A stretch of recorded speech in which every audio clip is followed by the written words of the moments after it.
ಕಾಂಗ್ರೆಸ್ ನಾಯಕರಿಗೆ R Ashok open challenge ಹಾಕಿದ್ದಾರೆ.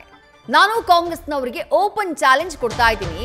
ಖರ್ಗೆ ಬಾಯಲ್ಲಿ ಸಿದ್ದರಾಮಯ್ಯ 5 ವರ್ಷ ಸಿಎಂ ಅಂತ ಹೇಳಿಸಿ, ಡಿಕೆಶಿ ಬಳಿ ನಾನ್ ಸಿಎಂ ಆಗಲ್ಲ ಅಂತ ಅನೌನ್ಸ್ ಮಾಡಿಸ್ತಿ.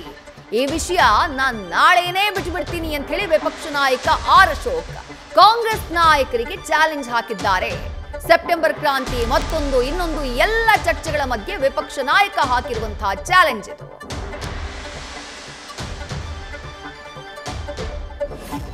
ಕಾಂಗ್ರೆಸ್ ಅವರಿಗೆ ಓಪನ್ ಚಾಲೆಂಜ್ ಕೊಡ್ತಾ ಇದ್ದೀವಿ. ಇದನ್ನ ಅನೌನ್ಸ್ ಮಾಡಬೇಕಾಗಿರೋರು ಯಾರು? ಓಪನ್ ಚಾಲೆಂಜ್ ಕಾಂಗ್ರೆಸ್ ಅಧ್ಯಕ್ಷರು ಖರ್ಗೆ ಅವರು. ಅವ್ರ ಬಾಯಲ್ಲಿ ಹೇಳಿಸ್ಬಿಡಿ, ನಾವು 5 ವರ್ಷಗಳ ಕಾಲ ಸಿದ್ದರಾಮಯ್ಯನವರೇ ಮುಖ್ಯಮಂತ್ರಿ ಕರ್ನಾಟಕದಲ್ಲಿ ಅನೌನ್ಸ್ ಮಾಡಿಬಿಡಿ, ಮುಗ್ದೋಯ್ತು. ನಾವು ಕವಡೆ ಶಾಸ್ತ್ರನೂ ಇಲ್ಲ, ಗಿಳಿ ಶಾಸ್ತ್ರನೂ ಇಲ್ಲ, ಎಲೆ ಶಾಸ್ತ್ರನೂ ಇಲ್ಲ, ಯಾವ ಶಾಸ್ತ್ರನೂ ಇಲ್ಲ ಅಶೋಕಂದು. ಆಯ್ತು ಅಲ್ಲ, ಒಂದೇ ನಿಮಿಷ, ಅಟ್ಲೀಸ್ಟ್ ಹಾಳಾಗೋಗ್ಲಿ. ಅವ್ರು ದೂರ ಅವರೇ ಡೆಲ್ಲಿಯಲ್ಲಿ. ಇಲ್ಲಿ ಕರ್ನಾಟಕದಲ್ಲಿರೋ ಕಾಂಗ್ರೆಸ್ ಅಧ್ಯಕ್ಷ ಯಾರಪ್ಪ? D K Shivakumar.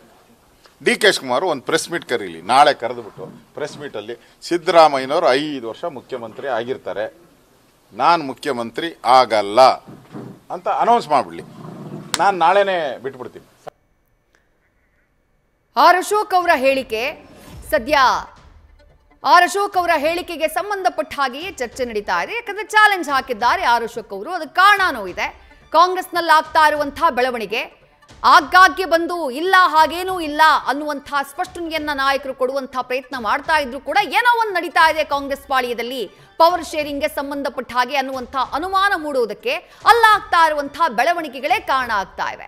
ಇದೆಲ್ಲದರ ಮಧ್ಯೆ ಆರ್ ಅಶೋಕ್ ಅವರು ಹಾಕಿರುವಂತಹ ಚಾಲೆಂಜ್, ಆಯ್ತು ಯಾವುದೇ ಬದಲಾವಣೆ ಆಗಲ್ಲ ಅಂತ ನೀವು ಹೇಳ್ತಾ ಇದ್ದೀರಲ್ವಾ, ನಾವು ಸರ್ಕಾರದ ಪತನದ ಭವಿಷ್ಯವನ್ನ ನುಡಿಯೋದಿಲ್ಲ, ಆದ್ರೆ ಖರ್ಗೆ ಅವರ ಕೈಲಿ ಸಿದ್ದರಾಮಯ್ಯ ಅವರೇ 5 ವರ್ಷ ಸಿಎಂ ಅಂತ ಹೇಳಿಸಿ, ಹಾಗೆ ಡಿಸಿಎಂ ಡಿ ಕೆ ಶಿವಕುಮಾರ್ ಅವರ ಕೈಲಿ ನಾನ್ ಸಿಎಂ ಆಗಲ್ಲ ಅಂತ ಹೇಳಿಸ್ಬಿಡಿ, ಓಪನ್ ಚಾಲೆಂಜ್ ಹಾಕ್ತಾ ಇದ್ದೀನಿ ಅಂತ ಹೇಳಿದ್ದಾರೆ ಆರ್ ಅಶೋಕ್.